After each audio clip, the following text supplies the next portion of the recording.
Seems like I'd remember where my intro was a year and a half later. Desktop. There we go.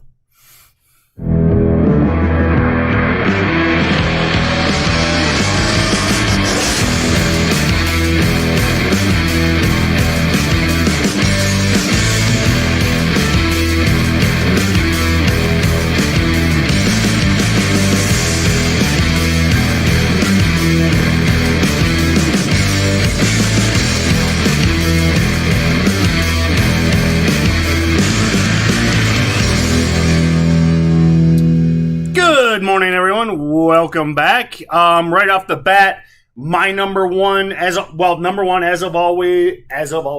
always. Drop your tickers and questions in chat. Nicole is helping me out. Greatest co-pilot ever to walk the face of this earth. Anyway, whether you're on YouTube, Facebook, Instagram, wherever you are, I hope you're having an amazing day. Drop your tickers, questions. My number one, a little bit quieter out there this morning. We got RHE, we got SONN, but I still, SPRT after that squeeze into the close last night.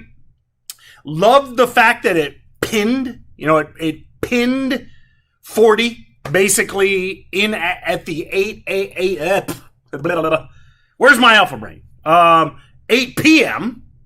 close.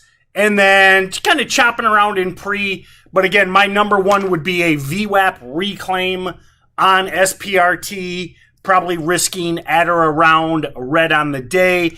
And as always, this has been an incredible squeeze and been one of the best stocks over the last, 2-3 weeks.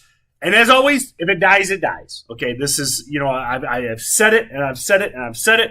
This stock probably, a good price for SPRT is probably $10 a share. I mean, so many, this just reminds me of, a lot of you that were here a few months ago, and I made this point yesterday, like with ALF, okay? Remember when the run started on ALF? I said, I'm like, hey, it's good news, but this stock doesn't need to be at 30. I'm like, it's probably a $8, $10 stock. It's where ALF is today. So SPRT, it's going to eventually truck on back to 10, but doesn't mean we don't have more squeezing. So that being said, let's get to your questions. Aaron asked about VRAR for a swing. VRAR. The glimpse. It's NFT crap. So, listen. Ooh, that's a nice multi-month breakout. So, multi-week, I guess. Well, multi-week, multi-month. So, I say, and Aaron, I don't think any of these sketch NFT plays are swings, okay? Now, here we go again.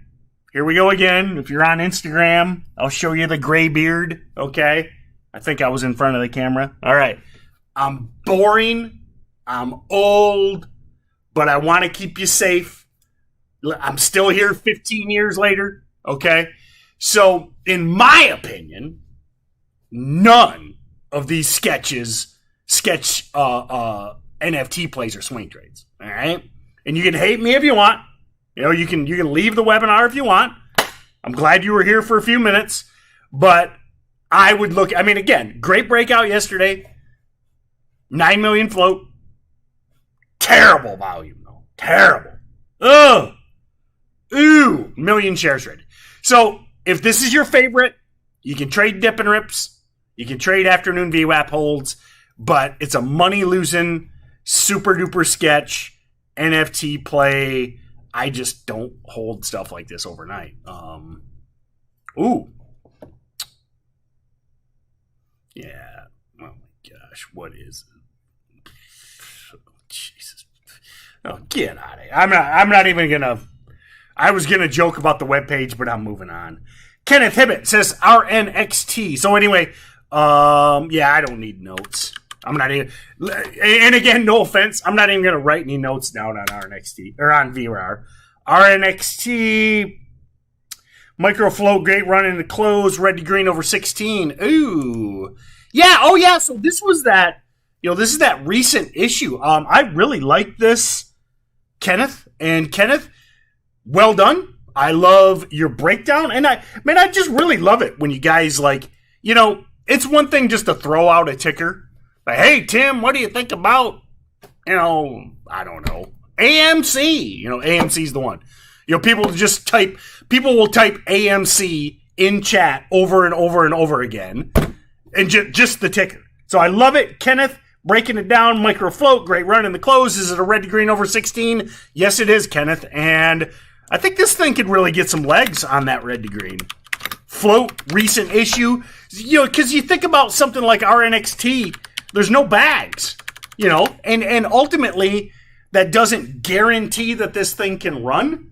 But, a lot of what we talk about in these big movers, you'll hear me say it over and over again. I'll be like, oh, the bag holder's going to sell. Bag holder's going to sell. There's no bags.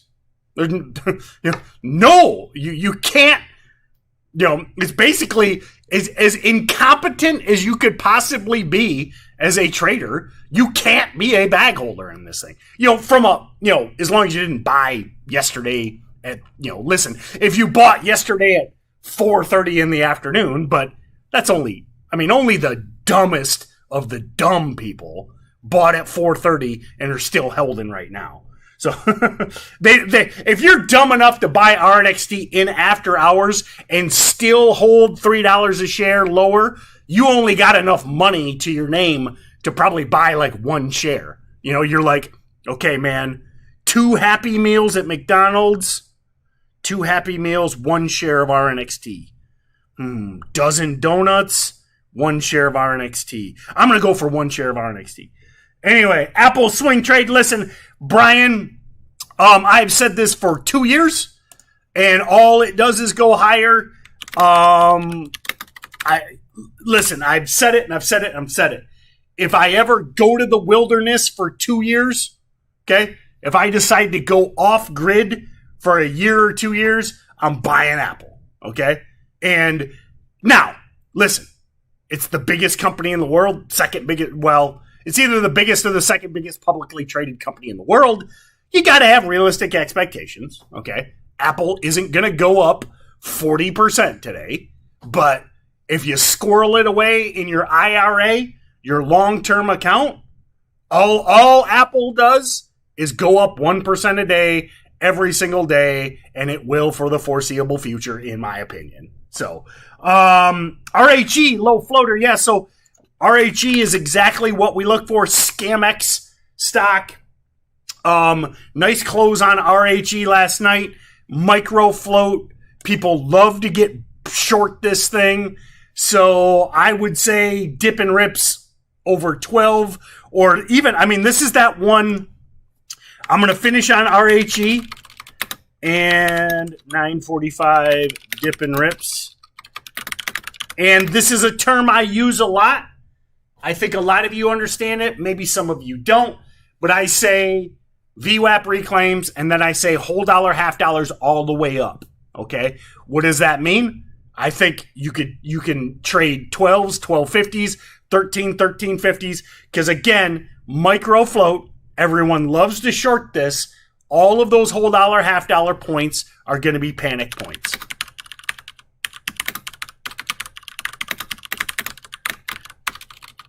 Oh, and then one thing I did forget to mention, and hopefully Nicole will drop a link. My buddy Tim Sykes is doing a webinar tomorrow night talking about, how to gap stocks over the weekend. I tell you, it's funny. I talk about this all the time. What do I say? I say whatever you can do to free up your schedule on Friday afternoons and Monday mornings. Okay? And you've heard me say that 1,000 times. I think the best time for day trades is, and the best time for volatile stocks, Friday afternoons, Monday mornings. Sykes is doing a webinar tomorrow night talking exactly about how to trade around the weekends. So again, Nicole should drop it in chat. Thank you for that, Nicole. Thank you to everyone else. Have a great day. SPRT ain't letting them out. I love it. So, all right. Seems like there was something else I was going to talk about, but I don't remember. I don't remember. It's on the tip of my tongue. Oh well. Check out the Steady Trade team. Had 3 webinars yesterday, 2 webinars today. I'm doing like 11 webinars this week. It's bugging me. There was something, but oh well. Hopefully I'll remember by tomorrow, or I probably sustained another head injury, and I'm probably suffering from yet another concussion. So, see you next time. Not my best closing. Listen. Not my, that was no rock NFT. It doesn't matter what you think closing like yesterday. Definitely one of my worst closers in quite some time. Have a great day.